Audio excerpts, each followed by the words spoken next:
स्वागत है। मैं आपके साथ फरहान नाज। ಕರ್ನಾಟಕ ರಕ್ಷಣಾ ವೇದಿಕೆಯ ಸ್ವಾಭಿಮಾನ ಬಣದ ರಾಜ್ಯ ಅಧ್ಯಕ್ಷರಾದಂಥ ಕೃಷ್ಣೇಗೌಡ ಹಾಗೂ ಜಿಲ್ಲಾ ಅಧ್ಯಕ್ಷರಾದಂಥ ಜಗದೇವ್ ಸೂರ್ಯವಂಶಿ ನಾಳೆ ಸರಿಯಾಗಿ 11 ಗಂಟೆಗೆ ಗಾಂಧಿ ಚೌಕ್ದಿಂದ ಸ್ವಾಭಿಮಾನ ಬಣ ಎಲ್ಲ ಮಿತ್ರರಿಗೂ ಎಲ್ಲ ಮತಕ್ಷೇತ್ರ ಜಾಗೃತಿಗೊಳಿಸುವ ಕಾರ್ಯಕ್ರಮವನ್ನು ಚಾಲನೆಯನ್ನು ಮಾಡುತ್ತಾರೆ ಅಂತ ರಾಜ್ಯಾಧ್ಯಕ್ಷರಾದಂಥ ಹೇಳಿಕೆ.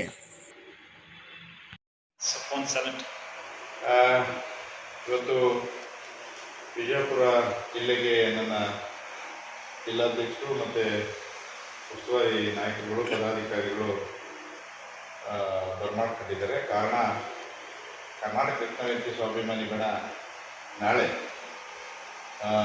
ಸುಮಾರು 5 ಜಿಲ್ಲೆಗಳ ಜಾಗೃತಿ ಸಭೆ ಮತ್ತು ಚುನಾವಣೆ ಬರ್ತಾ ಇದೆ. ಮುಂದೆ ಸಂಘಟನೆಗಳು ಯಾವ ರೀತಿ ಜಾಗೃತಗೊಳ್ಳಬೇಕು ಮತ್ತು ಮುಂದೆ ಬರ್ತಕ್ಕಂಥ ಚುನಾವಣೆಗಳನ್ನು ಯಾವ ರೀತಿ ಮತದಾನ ಮಾಡುವಂಥದ್ರಲ್ಲಿ ಮತ್ತು ಈ ನಾಡ ಪರವಾದಂಥ ಮತ್ತು ಈ ನಾಡಿನ ಜನರ ಪರವಾದಂಥ ರೈತರ ಪರವಾದಂಥ ಕಾರ್ಮಿಕರ ಪರವಾದಂಥ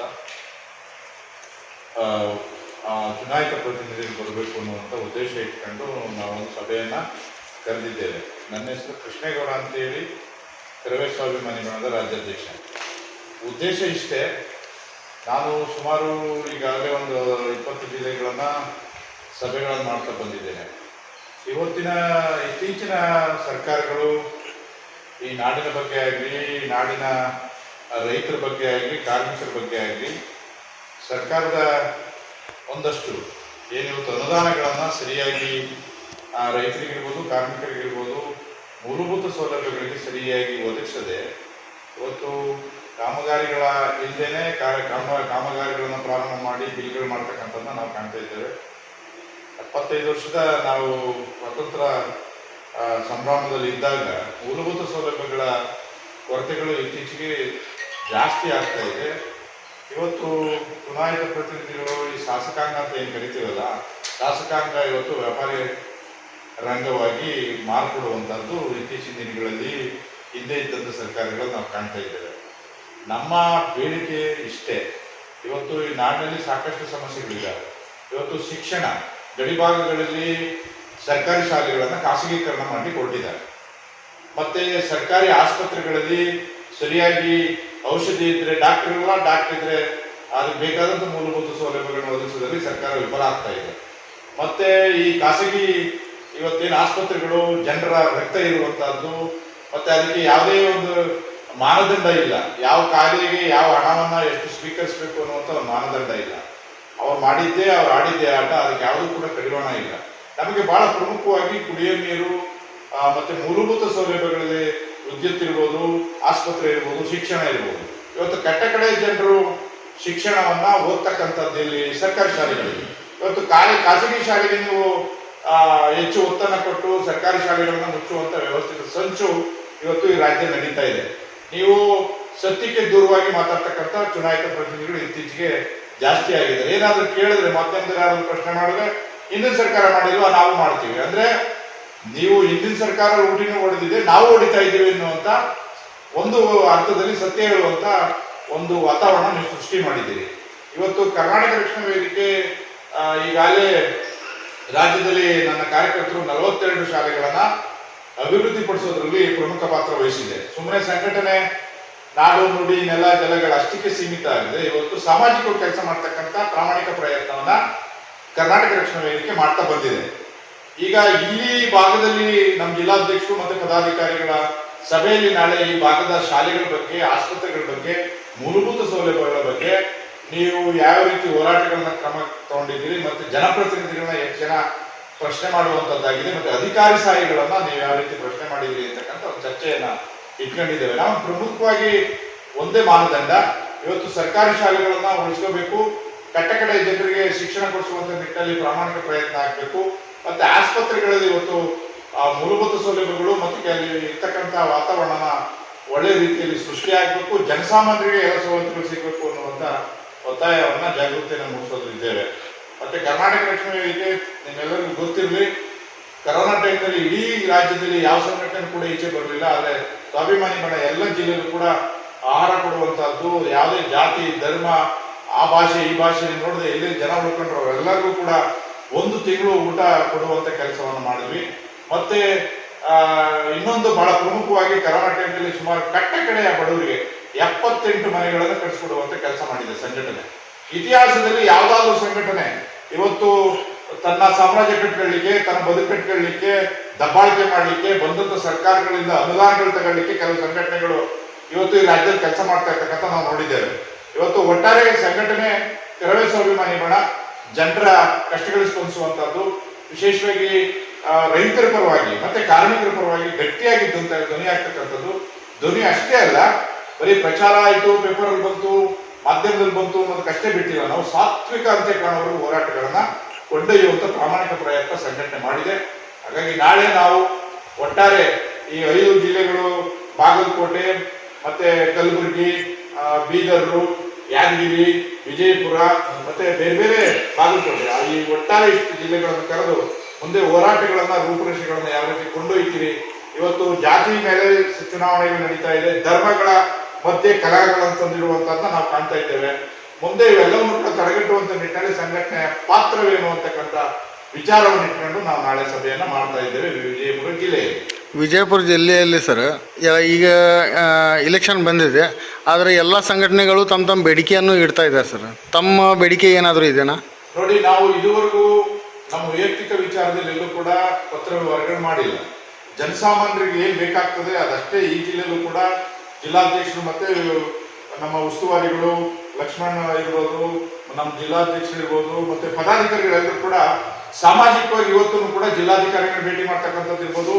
ಏನಿವತ್ತು 65 ಇಲಾಖೆಗಳು ಏನು ಜಿಲ್ಲೆಯಲ್ಲಿ ಬರ್ತವೆ ಅಂತ ಪ್ರಮುಖವಾಗಿ ಎಲ್ಲರಿಗೂ ಕೂಡ ಮನವಿ ಮಾಡ್ತಕ್ಕಂಥದ್ದು, ಜಾಗೃತಿ ಮೂಡಿಸ್ತಕ್ಕಂಥದ್ದು, ಪ್ರಶ್ನೆ ಮಾಡ್ತಕ್ಕಂಥದ್ದ ನನ್ನ ಸಂಘಟನೆ ಮಾಡ್ತಾ ಬಂದಿದೆ.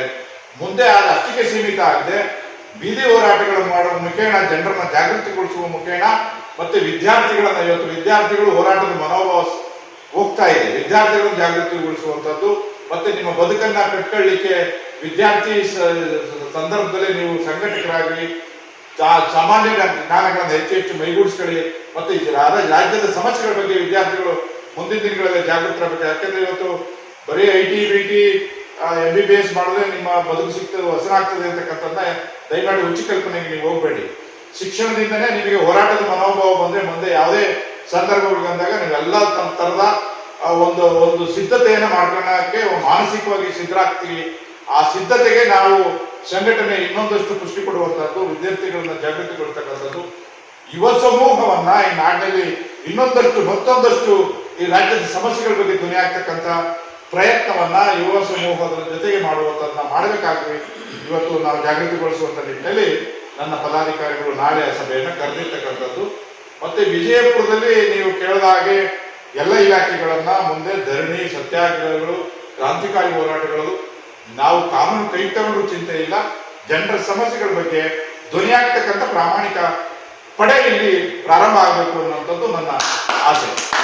ವಿಜಯಪುರ ಜಿಲ್ಲೆಯಲ್ಲಿ ಸರ್ ಜಾತಿವಾದಿ ಇಲೆಕ್ಷನ್ ಕಂಡು ಬರ್ತಾ ಇದೆ, ಆ ಮಾತಿಗೆ ನಿಮ್ದು ಏನೋ ಅನಿಸಿಕೆ ಇದೆ? ನೋಡಿ, ಈ ಇತ್ತೀಚಿನ ದಿನಗಳಲ್ಲಿ ಇವರು ಚುನಾಯಿತ ಪ್ರತಿನಿಧಿಗಳಿರ್ಬೋದು, ಸರ್ಕಾರ ಇರ್ಬೋದು, ನಾವೇನು ಅಭಿವೃದ್ಧಿ ಮಾಡಿದೀವಿ ಅಂತ ಹೇಳಿ ಚುನಾವಣೆ ಬರ್ತಾ ಇಲ್ಲ. ಇವತ್ತು ದೊಡ್ಡ ದುರಂತ ಏನಾಗ್ತದೆ, ಧರ್ಮಗಳ ಹೆಸರಲ್ಲಿ, ಜಾತಿಗಳ ಹೆಸರಲ್ಲಿ ವಿಷಬೀಜ ಬಿತ್ತಿ ಇವತ್ತು ಒಟ್ಟಾಗಿ ಹೋಗ್ತಕ್ಕಂಥ ಒಂದು ವಾತಾವರಣದಲ್ಲಿ ಇದ್ದಂತ ಈ ರಾಜ್ಯವನ್ನ ಏನಿವತ್ತು ಇವತ್ತಿನ ಸರ್ಕಾರ ಇದೆಯಲ್ಲ, ಇದು ಏನಾಗ್ತಾ ಇದೆ, ಉತ್ತರ ಭಾರತೀಯರ ಗುಲಾಮರಾಗಿ ಕೆಲಸ ಮಾಡುವಂತದ್ದು ನಾವು ನೋಡ್ತಾ ಇದ್ದೇವೆ. ಉತ್ತರ ಭಾರತೀಯರು ಹೆಂಗೆ ಹೇಳ್ತಾರೋ ಕೇಳುವಂತ ಪರಿಸ್ಥಿತಿ ಇಲ್ಲಿ ನಿರ್ಮಾಣ ಆಗ್ತಾ ಇದೆ. ಹಿಂದಿ ಏಳಿಗೆ ಅಂತ ತರುವಂತ ಪ್ರಯತ್ನ ಇಲ್ಲಿ ಮಾಡುವಂತದ್ದಾಯ್ತು, ಹೋರಾಟ ಆಯ್ತು, ನಿಂತೋಯ್ತು. ಇವತ್ತು ಪರಕೀಯರು ಎಲ್ಲ ಜಿಲ್ಲೆಗಳಲ್ಲೂ ವಿಶೇಷವಾಗಿ ರಾಜ್ಯದಲ್ಲಿ ವಲಸಿಗರು ತುಂಬಿ ತುಳುಕುವಂತ ಪರಿಸ್ಥಿತಿಯನ್ನ ಇತ್ತೀಚಿನ ಸರ್ಕಾರಗಳು ಹೆಚ್ಚೆಚ್ಚು ಮಾಡುವಂತ ನಾವು ಕಾಣ್ತಾ ಇದ್ದೇವೆ. ಸಂಘಟನೆ ಜಾಗೃತಿ ಆಗಲಿಲ್ಲ ಅಂದ್ರೆ, ಕನ್ನಡಿಗರ ಬದುಕನ್ನು ಕಟ್ಕೊಳ್ಳಿಕ್ಕೆ ಒಂದಷ್ಟು ಕ್ರಾಂತಿಕಾರಿ ನಿಲುವುಗಳನ್ನ ತಗೊಳ್ಳಿಲ್ಲ ಅಂದ್ರೆ ಮುಂದೆ ಕನ್ನಡಿಗರ ಬದುಕು ಇನ್ನೊಂದಷ್ಟು ಅತಂತ್ರ ಆಗ್ತದೆ. ಧರ್ಮ ಜಾತಿಯನ್ನ ಬಿಟ್ಟು ನಾವೆಲ್ಲ ಮಾನವೀಯ ಮೌಲ್ಯಗಳನ್ನ ಮೈಗೂಡಿಸ್ಕೊಂಡು ನಾವೆಲ್ಲರೂ ಕೂಡ ಮನುಷ್ಯ ಜಾತಿ ಅಂತಕ್ಕಂಥ ಮಾನವೀಯ ಮೌಲ್ಯಗಳನ್ನ ಇಟ್ಕೊಂಡು ಹೆಚ್ಚು ಸಮಾಜವನ್ನು ಕಟ್ಟುವಂತ ಕೆಲಸ ಮಾಡಿದಾಗ ಮಾತ್ರ ನಾವು ಮುಂದೆ ಎಲ್ಲ ವ್ಯವಸ್ಥೆಯನ್ನ ಸರಿ ಮಾಡ್ಕೊಳ್ಳಿಕ್ಕೆ ಆಗ್ತದೆ ಅಂತಕ್ಕಂಥದ್ದು ಇವತ್ತಿನ ನನ್ನ ಈ ಸಂದರ್ಭಕ್ಕೆ ನಾನು ಹೇಳಿ ಬಯಸ್ತೇನೆ. ನಿಮ್ಮ ಸಂಘಟನೆಯಿಂದ ಸರ್ ಯಾರಾದರೂ ಈ ಥರ ಅನಿಸಿಕೆಯನ್ನು ಇಟ್ಕೊಂಡ್ರೆ ಆ ಥರ ಆ ಪಾರ್ಟಿಗೆ ನೀವು ಬೆಂಬಲವನ್ನು ಕೊಡ್ತೀರಾ? ನೋಡಿ, ನಾವು ಪ್ರಮುಖವಾಗಿ ಸಂಘಟನೆ ಕಟ್ಟಿರ್ತಕ್ಕಂಥದ್ದೇ ಜಾತ್ಯತೀತ ಪಕ್ಷಾತೀತ. ಯಾವುದೇ ಜಾತಿ ಧರ್ಮವನ್ನ ಇಲ್ಲಿ ಸಂಘಟನೆಯಲ್ಲಿ ನಾನೊಬ್ಬ ಕನ್ನಡಿಗ, ನಾನೊಬ್ಬ ಮನುಷ್ಯ ಜಾತಿ ಅನ್ನೋದಷ್ಟೇ ನಾವು ಮನಸ್ಸಲ್ಲಿ ಇಟ್ಕೊಂಡು ಸಂಘಟನೆಯಲ್ಲಿ ನಾವು ಯಾವಾಗಲೂ ಕೂಡ ಯಾವುದೇ ಸಭೆಗಳಲ್ಲಿ ಎರಡು ಮತ್ತು ಪ್ರಮುಖವಾದಂಥದ್ದು 3 ಜಾತಿ ಧರ್ಮ ಪಕ್ಷಗಳನ್ನ ಬದಿಗಿಟ್ಟು ಇವತ್ತು ನಾವು ಒಟ್ಟಾಗಿ ಮಾನವೀಯ ಮೌಲ್ಯಗಳನ್ನಿಟ್ಕೊಂಡು ಮನುಷ್ಯ ಜಾತಿ ಅಂತ ನಾವು ಹೋಗುವಂತ ವ್ಯವಸ್ಥೆ ನಿರ್ಮಾಣ ಆಗಲಿ ಅಂತಕ್ಕಂಥ ಒಂದು ಈ ಸಭೆಗಳನ್ನ ನಾವು ಎಲ್ಲ ಸಂದರ್ಭದಲ್ಲೂ ಮಾಡಿದ್ದೀವಿ. ಇವತ್ತು ಕೂಡ ನಾಳೆನೂ ಕೂಡ ಇದನ್ನ ಪ್ರಾರಂಭಿಕವಾಗಿ ನಾವು ಅದನ್ನ ಎಲ್ಲ ನಮ್ಮ ಕಾರ್ಯಕರ್ತರಿಗೆ ಪದಾಧಿಕಾರಿಗೆ ಸಂಘಟನೆ ಜಾಗೃತಿಗೊಳಿಸುವಂಥದ್ದಾಗ್ತದೆ. ಭಾರತ ದೇಶದಲ್ಲಿ ಬೆಲೆ ಏರಿಕೆ ಭಾಳ ಆಗ್ತಾ ಇದೆ ಸರ್. ಇದಕ್ಕೆ ನೀವು ಯಾವುದೋ ಹೋರಾಟ ಅದನ್ನು ನೋಡಿ, ಬೆಲೆ ಏರಿಕೆ ಅನ್ನುವಂಥದ್ದು ಇವತ್ತು ಹೆಂಗಾಗಿದೆ ಅಂದರೆ ಜನರಲ್ಲಿ ಹೋರಾಟದ ಮನೋಭಾವನ ಸಾಯಿಸಿದ್ದಾರೆ. ಇವತ್ತು ಅಡುಗೆ ಮಾಡ್ತಕ್ಕಂಥ LPG ಇರ್ಬೋದು, ಆಹಾರ ಪದಾರ್ಥಗಳಿರ್ಬೋದು, ಅದರ ಮೇಲೆ ತೆರಿಗೆಗಳನ್ನ ಏರ್ತಕ್ಕಂಥದ್ದು ಇರ್ಬೋದು. ಮನುಷ್ಯ 100 ರೂಪಾಯಿ ಸಂಪಾದನೆ ಮಾಡಿದ್ರೆ ಇವತ್ತು 100 ರೂಪಾಯಿನಲ್ಲಿ ಬರೀ ತೆರಿಗೆ ಮತ್ತೆ ಬೇರೆ ಸರ್ಕಾರದ ಇಕ್ಕಟ್ಟಕ್ಕೆ 40-30 ರೂಪಾಯಿ ಖರ್ಚು ಮಾಡುವಂತ ವ್ಯವಸ್ಥೆ ಇವತ್ತು ನಮ್ಗೆ ಗೊತ್ತಿಲ್ಲದಂಗೆ ಕೇಂದ್ರ ಸರ್ಕಾರ ಮತ್ತೆ ರಾಜ್ಯ ಸರ್ಕಾರ ಎರಡೂ ಮಾಡಿದೆ. ಆದ್ರೆ ಜನರು ಇದೆಲ್ಲವನ್ನು ನೋಡ್ತಾ ಸುಮ್ಮನೆ ಮೌನ ವಹಿಸೋದಿದೆಯಲ್ಲ, ಜನರಲ್ಲಿ ನೀವು ಅವ್ರು ಮಾಡಿದ್ದೆಲ್ಲ ನೀವು ಒಪ್ಕೊಳ್ಳೋ ಸ್ಥಿತಿಲಿ ಇದ್ದೀರಾ ಅನ್ನುವಂತ ಒಂದು ವಾತಾವರಣ ನಿಮ್ಮ ಮುಖೇನ ಗೊತ್ತಾಗ್ತಾ ಇದೆ. ಜನರು ಜಾಗೃತರಾಗಿಲ್ಲ ಅಂದ್ರೆ, ಜನರು ಪ್ರಶ್ನೆ ಮಾಡೋ ಮನೋಭಾವ ಬರಲಿಲ್ಲ ಅಂದ್ರೆ, ಮತ್ತೆ ಯಾವುದೇ ದಿನಬಳಕೆ ವಸ್ತುಗಳ ಧಾರಣೆ ಜಾಸ್ತಿ ಆದಾಗ ನೀವೆಲ್ಲರೂ ಕೂಡ ಒಟ್ಟಾಗಿ ಬೀದಿಗೆ ಬಂದು ಸರ್ಕಾರಗಳಿಗೆ ಎಚ್ಚರಿಕೆ ನೀಡುವಂತ ಪ್ರಾಮಾಣಿಕ ಪ್ರಯತ್ನ ಮಾಡ್ತಾ ಹೋದ್ರೆ, ಮತ್ತೆ ನನ್ನ ಪಕ್ಷ, ನನ್ನ ಜಾತಿ, ನನ್ನ ಧರ್ಮ ಅಂತ ನೀವು ಹಿಂಗೆ ಹೋಗೋದಾದ್ರೆ ನಾಳೆ ಯುವ ಪೀಳಿಗೆ ಇವತ್ತು ಈ ರಾಜ್ಯದಲ್ಲಿ ನೋಡಬಾರದ ಕಷ್ಟಗಳನ್ನ, ಪಡಬಾರದ ನೋವುಗಳನ್ನ ಅನುಭವಿಸಬೇಕಾಗ್ತದೆ. ಇವತ್ತು ಅದು ಕಾಣ್ತಾ ಇದೆ. ಜನರು ಜಾಗೃತರಾಗಬೇಕು. ಜನರು ಇಂಥ ಸಂದರ್ಭದಲ್ಲಿ ಬೀದಿ ಹೋರಾಟದ ಮುಖೇನ ಕೇಂದ್ರ ಸರ್ಕಾರಕ್ಕೆ ಮತ್ತು ರಾಜ್ಯ ಸರ್ಕಾರಕ್ಕೆ ಯಾವುದೇ ಪಕ್ಷ ಇರಬಹುದು, ನೀವು ವಿರೋಧ ಮಾಡಲಿಲ್ಲ ಅಂದ್ರೆ ಇಂಥವು ಕಾಲಘಟ್ಟದಲ್ಲಿ ನಡೀತಾನೆ ಹೋಗ್ತದೆ ಅಂತಕ್ಕಂಥದ್ದು ಇವತ್ತಿನ ಪ್ರಸ್ತುತ ಸಂದರ್ಭದಲ್ಲಿ ನಾವು ನೋಡ್ತಾ ಇದ್ದೇವೆ. ತಮ್ಮ ಹೆಸರು ಸರ್? ಕೃಷ್ಣೇಗೌಡ ಅಂತೇಳಿ, ಕರವೇ ಸ್ವಾಭಿಮಾನಿ ರಾಜ್ಯಾಧ್ಯಕ್ಷ. ಇವತ್ತು ನಮಗೆ ಸಂತೋಷದಂಥ ವಿಷಯ ಏನಂತಂದ್ರೆ, ನಮ್ಮ ರಾಜ್ಯಾಧ್ಯಕ್ಷರು ವಿಜಯಪುರ ಜಿಲ್ಲೆಯಲ್ಲಿ ಸಂಘಟನೆಗೋಸ್ಕರ ಪಿ ಕೃಷ್ಣೇಗೌಡರು ಇವತ್ತು ನಮಗೆ ನಾವು ನುಡಿದೀವಿ. ಅವರು ಬಂದಿದ್ದಾನೆ. ಇದಕ್ಕಿಂತ ಪೂರ್ವದಲ್ಲಿ ಹಲವಾರು ಬಾರಿ ಬಂದಿದ್ದಾರವಾಗ ನಾವು ನುಡಿದೀವಿ. ಇವತ್ತು ನಾವು ಭಾಳ ನಮ್ಮ ಜಿಲ್ಲಾ ಪದಾಧಿಕಾರಿಗಳಿಗೆ ಹಾಗೂ ತಾಲೂಕು ಪದಾಧಿಕಾರಿಗಳಿಗೆ ಬಹಳ ಸಂತೋಷದಿಂದ ನಾವು ಬರೋಣ ಕಳ್ತಾ ಇದ್ದೀವಿ. ನಾಳಿನ ದಿನ ಸುಮಾರು 4-5 ಜಿಲ್ಲೆ ಮತ್ತು 10 ತಾಲೂಕುಗಳಿಂದ ಜಿಲ್ಲಾ ಹಾಗೂ ಸಂಘಟನಾಕಾರರೆಲ್ಲ ಬರ್ತಾ ಇದ್ದಾರೆ. ತಾಲೂಕು ಅಧ್ಯಕ್ಷರುಗಳು ಬರ್ತಾ ಇದ್ದಾರೆ. ಈ ಸಭೆಯಲ್ಲಿ ನಮ್ಮ ಪಿ ಕೃಷ್ಣೇಗೌಡರು ಜಾಗೃತಿಯನ್ನು ಮೂಡಿಸ್ತಾ ಇದ್ದಾರೆ. ಅದ್ರ ಜೊತೆಗೆ ನಾವು ಸಂಘಟನೆ ಕಟ್ಟುವಲ್ಲಿ ಬಹಳ ಒಂದು ಪ್ರಮುಖವಾದಂಥ ಪಾತ್ರ ಹೇಗಿರಬೇಕು ಅನ್ನೋದ್ರ ಬಗ್ಗೆ ನಮಗೆ ಭಾಳ ಕೂಲಂಕುಷವಾಗಿ ಹೇಳಿದ್ದಾರೆ. ನಮ್ಮ ಕೃಷ್ಣೇಗೌಡರು ನಮಗೊಂದು ಆಧಾರ ಸ್ತಂಭ ಆಧಾರ ಅಂತ ಹೇಳೋದಕ್ಕೆ ನಾವು ಇಷ್ಟಪಡ್ತೀವಿ. ನಮ್ಮ ಕರವೇ ಸ್ವಾಭಿಮಾನವನ್ನ ವಿಜಯಪುರ ಜಿಲ್ಲೆ ಲಕ್ಷ್ಮಣ್ ಕಂಬಾಗಿ ಅಂತ ಅನಿಸ್ತೀವಿ. ನಮಸ್ಕಾರ, ನನ್ನ ಹೆಸರು ಜಗದೇವ್ ಸೋಮೇಶಿ, ಕರ್ನಾಟಕ ರಕ್ಷಣಾ ವೇದಿಕೆ ಸ್ವಾಭಿಮಾನಿ ಬಣದ ಜಿಲ್ಲಾಧ್ಯಕ್ಷ. ಇವತ್ತು ನಮ್ಮ ರಾಜ್ಯಾಧ್ಯಕ್ಷರು ವಿಜಯಪುರಕ್ಕೆ ಆಗಮಿಸಿದ್ದು ಬಹಳ ಸಂತೋಷ ಆಯಿತು. ನಾಳೆ ನಮ್ಮ 4-5 ಜಿಲ್ಲೆ ಹಾಗೂ ಒಂದು 7-8 ತಾಲೂಕು ಪದಾಧಿಕಾರಿಗಳು ಆಗಮಿಸುತ್ತಿದ್ದಾರೆ. ನಾವು ಸಂಘಟನೆ ಸಂಪೂರ್ಣ ಜಾಗೃತಿಗೊಳಿಸುವ ಉದ್ದೇಶದಿಂದ ಇವತ್ತು ನಾವು ಆಹ್ವಾನದ ಮೇರೆಗೆ ರಾಜ್ಯಾಧ್ಯಕ್ಷರು ಬಂದಿದ್ದಾರೆ. ನಮಗೆ ಅವರು ಬಿಜಾಪುರ ಬಂದಿದ್ದು ಬಹಳ ಸಂತೋಷವಾಗಿದೆ. ನಮ್ಮ ಉದ್ದೇಶ ಪ್ರಾಮಾಣಿಕವಾಗಿ ಕಷ್ಟಪಟ್ಟು ನಾವು ತೆರಿಗೆ ಕಟ್ಟುವಂಥ ದುಡ್ಡನ್ನು ಸರಿಯಾಗಿ ಸಮಾನವಾಗಿ ಹಂಚದೆ ಈ ಭ್ರಷ್ಟ ವ್ಯವಸ್ಥೆ ಇತ್ತು, ಅನೈತಿಕ ಸಂಬಂಧದ ಭ್ರಷ್ಟ ವ್ಯವಸ್ಥೆ, ಅದನ್ನು ಪೋಷಣೆ ಮಾಡಿಕೊಂಡು ಇವತ್ತು ಜನಪ್ರತಿನಿಧಿಗಳಾಗಿರ್ಬೋದು, ಅಧಿಕಾರಿ ವರ್ಗ ಆಗಿರ್ಬೋದು, ಮನುಷ್ಯತ್ವ ಬಿಟ್ಟು ಆ ಜನಪ್ರತಿನಿಧಿ ಎಲ್ಲ ಏನಿದೆ ಈ ಪೋಷಣೆ ಮಾಡ್ಕೊಂಡು ಬರ್ತಾ ಇದ್ದಾರೆ. ಅದನ್ನು ನಾವು ದಿಟ್ಟ ಕ್ರಮ ತಗೊಳ್ತೀವಿ. ನಮ್ಮ ಬಿಜಾಪುರ ಜಿಲ್ಲೆಯಿಂದಲೇ ಅದಕ್ಕೆ ಚಾಲನೆ ಕೊಡಿಸೋ ಸಲುವಾಗಿ ನಾವು ರಾಜ್ಯಾಧ್ಯಕ್ಷರು ಈಗಾಗಲೇ ನಾವು ಹೇಳಿದ್ವಿ. ಅದು ನಾಳೆ ದೀಪ ಬೆಳಗಿಸುವ ಮುಖಾಂತರ ಈ ಭ್ರಷ್ಟಾಚಾರ ವಿರೋಧ ಚಾಲನೆ ಕೊಡುವಂಥದ್ದು ಒಂದು ಪ್ರಾಮಾಣಿಕ ಪ್ರಯತ್ನ ಮಾಡ್ತಾ ಇದ್ದೀವಿ. ನಾವು ಆಲ್ರೆಡಿ ಜಿಲ್ಲಾಧಿಕಾರಿಗಳಿಗೆ ಮನವಿ ಕೊಟ್ಟು ಜಿಲ್ಲಾಧಿಕಾರಿಗಳು 80 ಅವ್ರಿಗೆ ಸಂಬಂಧ ಬರುವ ಜಿಲ್ಲಾ ಅಧಿಕಾರಿಗಳಿಗೂ ಅವರು ಲೆಟರ್ ಕೊಟ್ಟಿದ್ದಾರೆ. ಅಲ್ಲಿಂದ ನಮಗೂ ಇಲ್ಲ, ನಾವು ನಮ್ಮ ಡಿಪಾರ್ಟ್ಮೆಂಟ್ ಒಳಗೆ ನಾವು ದಕ್ಷ ಪ್ರಾಮಾಣಿಕ ಮತ್ತು ಪಾರದರ್ಶಕ ಆಡಳಿತ ನಾವು ತರ್ತೀವಿ ಅನ್ನುವಂಥದ್ದು ಅವರಲ್ಲಿ ಸ್ವಲ್ಪ ಭರವಸೆ ಬಂದಿದೆ. ಇಲ್ಲ ನಿಮ್ಮಂಥ ಸಂಘಟನೆ ನಾವು ನೋಡಿದ್ದೀವಿ, ಬೇರೆ ಬೇರೆ ಸಂಘಟನೆ ಬರೀ ದುಡ್ಡು ಮಾಡ್ಕೊಳ್ಳುವಂಥ ಸಂಘಟನೆ ಇದ್ದಾವೆ. ಆದರೆ ನಿಮ್ಮ ಸಂಘಟನೆ ನಾವು ನೋಡ್ಲಿಕ್ಕಾಗಿ ಸ್ವಾಭಿಮಾನಿ ಸಂಘಟನೆ ಏನಿದೆಯಲ್ಲ, ನೀವೇನು ಪ್ರಾಮಾಣಿಕರಿದ್ದೀರಿ ಅಂತೇಳಿ ನಮಗೆ ಸ್ವತಃ DC ಸಾಹೇಬ್ ಹೇಳಿದರು. ಇವರು ನಮ್ಮ ರಾಜ್ಯಾಧ್ಯಕ್ಷರು ಅಂತ ಒಂದು ಒಳ್ಳೆಯ ರಾಜ್ಯಾಧ್ಯಕ್ಷ ಸಿಕ್ಕಿದ ಸಲಾಗಿ ನಮಗೊಂದು ಒಳ್ಳೆಯ ಸುಸಂಧಿ. ಅವರು ಒಂದು ಡೈರೆಕ್ಷನ್ ಮೇಲೆ ನಾವು ನಮ್ಮ ಬಿಜಾಪುರ ಜಿಲ್ಲೆ ಬಸವನಾಡು, ಸಿದ್ದೇಶ್ವರ ಅಪ್ಪಾಜಿ ಹುಟ್ಟಿದ ನಾಡು. ಈ ನಮ್ಮ ಬಿಜಾಪುರ ಜಿಲ್ಲೆಯಿಂದಲೇ ಈ ಭ್ರಷ್ಟಾಚಾರ ಮುಕ್ತ ಆಡಳಿತ ನಮ್ಮ ಜಿಲ್ಲೆಯಿಂದಲೇ ಪ್ರಾರಂಭ ಆಗಬೇಕು ಅನ್ನೋಂಥದ್ದು ಒಂದು ಉದ್ದೇಶ ಇಟ್ಟುಕೊಂಡು ನಾವಿಲ್ಲಿ ಪ್ರಾರಂಭಿಸಿದ್ದೇವೆ. ಅದು ಮುಂದಿನ ಹಂತದೊಳಗೆ, ಮುಂದಿನ ದಿನಮಾನದೊಳಗೆ ಯಾವ ಥರ ತಗೋತದೆ ಅನ್ನೋದು ನಾವು ಕಾಣಬೇಕಾಗಿದೆ. ಇಷ್ಟು ಹೇಳಿ ನನ್ನ ಚಾಲನೆ ಎಲ್ಲಿಂದ ಕೊಡ್ತಾ ಇದ್ದಾರೆ ಸರ್? ಚಾಲನೆ ಎಲ್ಲಿಂದ ಕೊಡ್ತಾ ಇದ್ದಾರೆ? ನಾವು ನಾಳೆ ಸ್ಟೇಷನ್ ಗಾಂಧಿ ಸರ್ಕಲ್ದಿಂದ ಬರ್ತದೆ, ಅಲ್ಲಿಂದ ನಾವು ಚಾಲನೆ ಕೊಡ್ತಾ ಇದ್ವಿ. ಭ್ರಷ್ಟಾಚಾರ ಮುಕ್ತ ಆಡಳಿತ ನಮ್ಮ ಬಿಜಾಪುರ ಜಿಲ್ಲೆಯಿಂದಲೇ ಸ್ಟಾರ್ಟ್ ಆಗಬೇಕು. ನಮ್ಮ ಕರ್ನಾಟಕ ರಕ್ಷಣಾ ವೇದಿಕೆ ಸ್ವಾಭಿಮಾನಿ ಬಣ, ಪ್ರತಿಯೊಬ್ಬ ಜನ ನಾವು ಸ್ವಾಭಿಮಾನದಿಂದ ಬದುಕಬೇಕಾಗಿದೆ. ಇವತ್ತು ಬಡವರು ಶ್ರೀಮಂತರು ಎನ್ನದೆ ಶ್ರೀಮಂತರಾಗ್ತಾ ಇದ್ದಾರೆ, ಬಡವರು ಬಡರಾಗಿ ಉಳಿತಾ ಇದ್ದಾರೆ. ಉದ್ದೇಶ ಅಂದರೆ ಇದೇನು ಭ್ರಷ್ಟಾಚಾರ ಏನು ಪೋಷಣೆ ಮಾಡ್ಕೊಂಡು ಬರ್ತಾ ಇದ್ದಾರೆ ಮತ್ತು ವಿದ್ಯಾವಂತರೇ ಬುದ್ಧಿವಂತರೇ ಈ ಎಲ್ಲ ವ್ಯವಸ್ಥೆ ನಮ್ಮ ದೇಶದ ವ್ಯವಸ್ಥೆನ ಹಾಳಾಗಿಸ್ತಾ ಇದ್ದಾರೆ.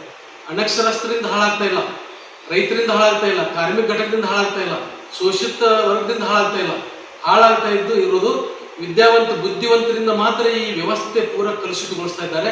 ಅದಕ್ಕೆ ಅವರನ್ನೇ ನಾವು ಈ ನಮ್ಮ ಸಂಘಟನೆ ಜಾಗೃತಗೊಳಿಸಿ ಆ ಭ್ರಷ್ಟಾಚಾರ ಮಟ್ಟ ಹಾಕುವಂಥದ್ದು ಪ್ರಾಮಾಣಿಕ ಪ್ರಯತ್ನ ಮಾಡ್ತೀವಿ ಅಂತೇಳಿ ಈ ಸಂದರ್ಭದಲ್ಲಿ ಹೇಳಬೇಕು.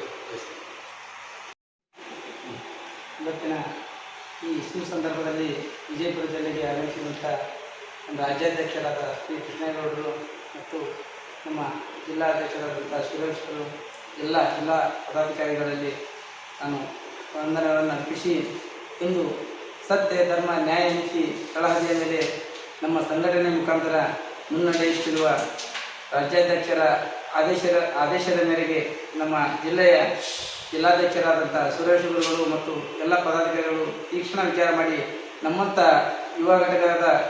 ಯುವಕರನ್ನು ಒಗ್ಗೂಡಿಸಿ ಸಂಘಟನೆಯಲ್ಲಿ ಕರೆದು ತಮ್ಮ ಆಚಾರ ವಿಚಾರಗಳನ್ನು ಹೇಳಿ ಸತ್ಯ, ಧರ್ಮ, ನ್ಯಾಯದ ರೀತಿಯಲ್ಲಿ ಮುನ್ನಡೆಸೋಕ್ಕೆ ಏನು ಪ್ರೇರೇಪಿಸ್ತಾರ ಅದಕ್ಕೆ ಸದಾ ನಾವು ಈ ನಮ್ಮ ಸಂಘಟನೆಯ ಜೊತೆಗಿದ್ದು ಇನ್ನಷ್ಟು ಬಲಿಷ್ಠರಾಗಿ ಯುವಕರು ಸದಾ ನಮ್ಮ ಜೊತೆಗಿದ್ದು ನ್ಯಾಯ, ನೀತಿ, ಸತ್ಯ, ಧರ್ಮದಲ್ಲಿ ನಾವು ನ್ಯಾಯಕ್ಕಾಗಿ ಸದಾ ಹೋರಾಡ್ತೇವೆಂದು ಈ ಸಭೆಯ ಮುಖಾಂತರ ನಾನು ಹೇಳಲು ಇಚ್ಛಿಸುತ್ತೇನೆ.